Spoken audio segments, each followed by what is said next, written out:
जय श्री सूर्याय नमः। जल्द ही लगने जान रहा है खर मास। तो जब खर मास लग जाता है तो उस टाइम में सूर्य देव बृहस्पति देव की पूजा के साथ साथ तुलसी जी की पूजा का भी बहुत ज्यादा महत्व है। खर मास को धार्मिक दृष्टि से अशुभ माना गया है। इस दौरान विवाह, गृह प्रवेश, मुंडन जैसे अन्य शुभ कार्यों पर प्रतिबंध लग जाता है। लेकिन इस दौरान तुलसी पूजा, सूर्य को अर्घ्य देने और भगवान विष्णु की उपासना करने के साथ साथ भगवान शिव की उपासना का भी बहुत ज्यादा महत्व है। तो तुलसी जी की आपने किस प्रकार से उपासना करनी है?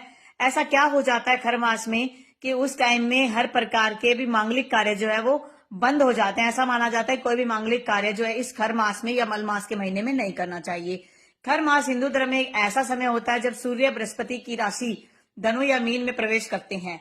यह घटना हर साल 2 बार होती है। खर मास को धार्मिक दृष्टि से अशुभ माना गया है। इस दौरान विवाह, गृह प्रवेश, मुंडन जैसे कार्यों पर प्रतिबंध लग जाता है।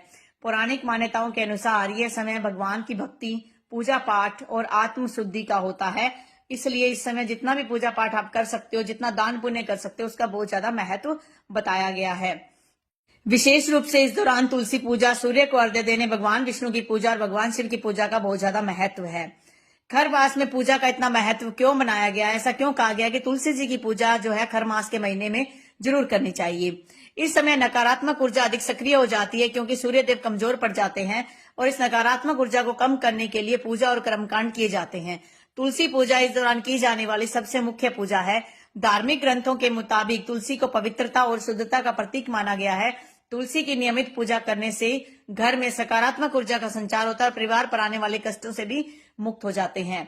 तुलसी की पूजा कैसे करनी है? आपने प्रतिदिन जल चढ़ाना है, दीपक जलाना है और ऐसा करने से व्यक्ति के जीवन में अगर कोई ग्रह दोष भी है वो भी दूर हो जाते हैं।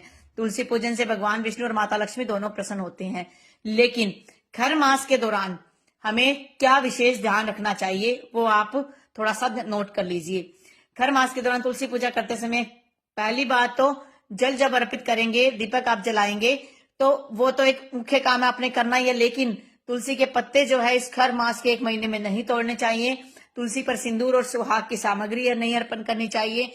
तुलसी जी के आसपास हमें स्वच्छता बनाए रखनी है। प्रतिदिन तुलसी जी की आरती करनी है। खर मास का इतना ज्यादा महत्व क्यों है?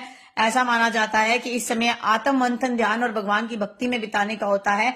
ये एक आध्यात्मिक संदेश देने के लिए खर मास का महीना बनाया गया है कि इस मास में जितना आप दान, जप और तप कर सकते हैं उसका करोड़ा गुना फल मिलता है। विशेष रूप से तुलसी पूजा करने से आपके पापों का नाश होता है और आपके जीवन में संचार आ जाता है। साथ में किसी जरूरतमंद को आप खर मास के महीने में अगर दान पुण्य करते हो तो आपको करोड़ों गुना उनका फल मिलता है। तो हमें दान पुण्य जरूर करने चाहिए।